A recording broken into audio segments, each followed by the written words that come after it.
So this story isn't exactly camping, but it's hiking. And it happened over a 2 or 3 month span in southern Illinois. Jason, his girlfriend, his sister, and 2 other friends of theirs that were dating decided to go out on a hike. It was night, which Jason says seemed like a good idea at the time, but the trail was short and it was within walking distance of their friend's house. So they follow this short trail out to a secluded pond, which almost nobody knows about. And they're just lying there on the edge of the pond, kind of enjoying the view, when he and the other guy both started to feel kind of uneasy, kind of like they were being watched.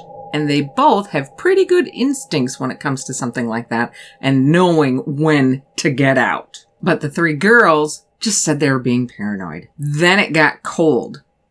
Fast. It was January, but the night that they went out, it was like 60 degrees. But it dropped to about 40 degrees in like 10 minutes. And there was this weird feeling in the air that Jason says was almost tangible. Everyone started to feel cold both inside and out. And they all agreed that there was kind of this vibe in the air of like intense hatred. At this point, the girls freaked out. So they all got up and hightailed it back to the house. And as soon as they got back to the house, the temperature returned to normal. Fast forward about a month. It's a full moon and it's a perfect time for a night hike. The other couple couldn't go, so it was just Jason and his girlfriend this time. They're sitting on the edge of the pond again, and his girlfriend's got her head laying on Jason's shoulder, when all of a sudden, Jason feels this sense of dread emanating from right behind him. Like this presence that he can't see, but he can't turn around to look. So at this point, he's feeling pretty scared. He looks down at his girlfriend and sees that his girlfriend is making this face that she makes when she's scared. So he's about to ask her if she feels it too. But just as he's about to say something to her, he hears a woman's voice in his ear. And what she says, Jason says, is incredibly difficult to explain. The woman said something he could completely understand, but he can't say out loud because it is the darkest, most horrible parts of him, spoken in a language he knows isn't of this world. And he's staring at his girlfriend, knowing that she didn't say it because it came on the opposite side of where his girlfriend's head was. And Jason starts shaking with fear and tells his girlfriend, "Remember everything you think and feel at this moment right now." His girlfriend asks why. He says, "Don't worry about it.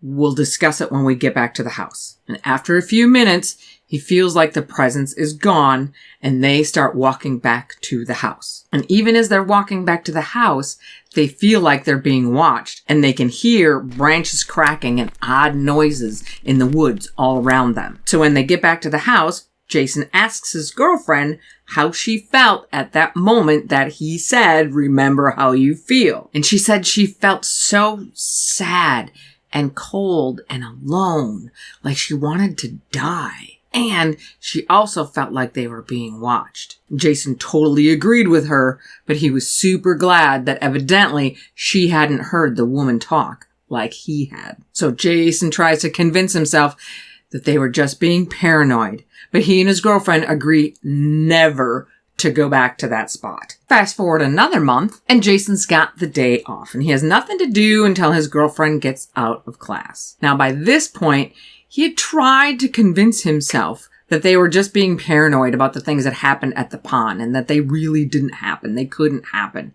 But he couldn't quite convince himself. So being the curious guy that he is, and maybe a glutton for punishment, he decides to go check it out one more time. It's the middle of the day. He's just going to try it one more time and see what happens. So he goes out there and sits in a different spot for a while, and nothing happens.